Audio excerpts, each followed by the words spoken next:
ইরানকে ঘিরে যুক্তরাষ্ট্র ও ইসরায়েলের সঙ্গে চলমান সংঘাত চতুর্থ দিনে গড়িয়েছে। টানা হামলা পাল্টা হামলা, শীর্ষ নেতাদের মৃত্যুর দাবি এবং বাড়তে থাকা আঞ্চলিক উত্তেজনার কারণে আন্তর্জাতিক অঙ্গনে কূটনৈতিক তৎপরতা বেড়েছে।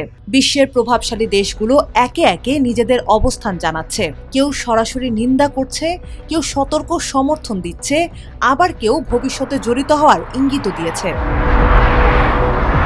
ইরানের রেড ক্রিসেন্ট সোসাইটির দাবি, ৩ দিনের হামলায় দেশটিতে ৫ শতাধিক মানুষ নিহত হয়েছেন। অন্যদিকে যুক্তরাষ্ট্র বলছে তাদের ৬ জন সেনা সদস্য মারা গেছেন। ইসরায়েলও কয়েকজন নাগরিক নিহত হওয়ার কথা স্বীকার করেছে। এমন পরিস্থিতিতে প্রশ্ন উঠেছে, বিশ্বের বড় শক্তিগুলো এই সংঘাতকে কিভাবে দেখছে? যুক্তরাজ্য শুরুতেই জানিয়েছে তারা ইরানে যুক্তরাষ্ট্র ও ইসরায়েলের হামলায় সরাসরি অংশ নেয়নি। প্রধানমন্ত্রী কিয়ার স্টারমার বলেন, লন্ডন যুদ্ধে জড়াবে না, তবে প্রয়োজন হলে যুক্তরাষ্ট্র ব্রিটিশ সামরিক ঘাঁটি ব্যবহার করে প্রতিরক্ষামূলক পদক্ষেপ নিতে পারবে।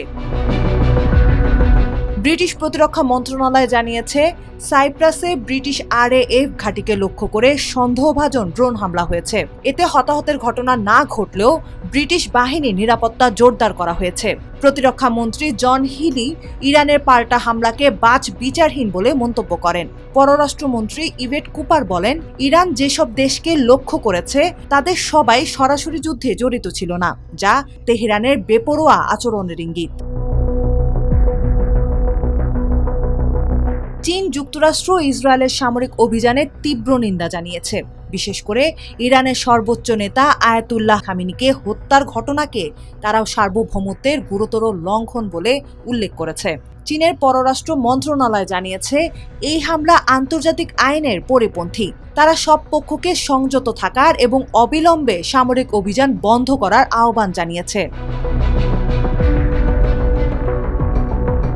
রাশিয়া একই সুরে যুক্তরাষ্ট্র ও ইসরায়েলের পদক্ষেপের নিন্দা জানিয়েছে। প্রেসিডেন্ট ভ্লাদিমির পুতিন খামেনির মৃত্যুকে নিষ্ঠুর হত্যাকাণ্ড বলে উল্লেখ করেছেন। মস্কোর মতে এই ঘটনা আন্তর্জাতিক আইন লঙ্ঘন করেছে এবং এর প্রভাব মধ্যপ্রাচ্যের বাইরে ছড়িয়ে পড়তে পারে।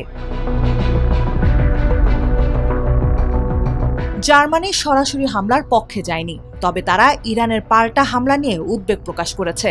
জার্মান রাজনৈতিক ও সামরিক সূত্র বলছে, পরিস্থিতি খারাপ হলে তারা যুক্তরাষ্ট্র ও ইসরায়েলকে সামরিকভাবে সহায়তা দেওয়ার বিষয়টি বিবেচনা করতে পারে।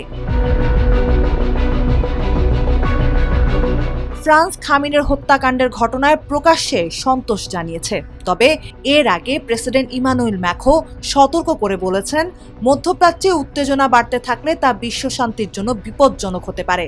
মিত্র দেশগুলো চাইলে ফ্রান্স প্রয়োজনীয় ব্যবস্থা নিতে প্রস্তুত বলেও জানিয়েছেন তিনি। ইউরোপীয় ইউনিয়নের পররাষ্ট্রনীতি প্রধান কাজা কালাস বর্তমান পরিস্থিতিকে বিপজ্জনক বলে আখ্যা দিয়েছেন। তার মতে, কূটনৈতিক সমাধানই একমাত্র পথ। বেসামরিক নাগরিকদের সুরক্ষা নিশ্চিত করাই এখন অগ্রাধিকার হওয়া উচিত। ইতালির প্রধানমন্ত্রী জর্জিয়া মেলোনি উত্তেজনা কমাতে আলোচনা চালিয়ে যাওয়ার কথা বলেছেন। অস্ট্রেলিয়ার প্রধানমন্ত্রী অ্যান্টনিও আলবানিজ বলেছেন, ইরান যাতে পারমাণবিক অস্ত্র তৈরি করতে না পারে সে কারণে যুক্তরাষ্ট্রের পদক্ষেপকে তারা সমর্থন করছেন।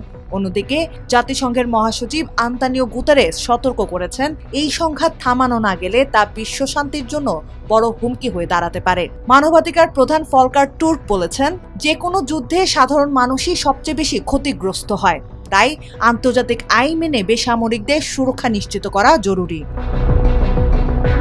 তাই সব মিলিয়ে বোঝাই যাচ্ছে বড় শক্তিগুলো বিভক্ত অবস্থানে রয়েছে, তবে প্রায় সবাই একমত এই সংঘাত দীর্ঘায়িত হলে এর প্রভাব শুধু মধ্যপ্রাচ্যে নয়, গোটা বিশ্বেই পড়বে।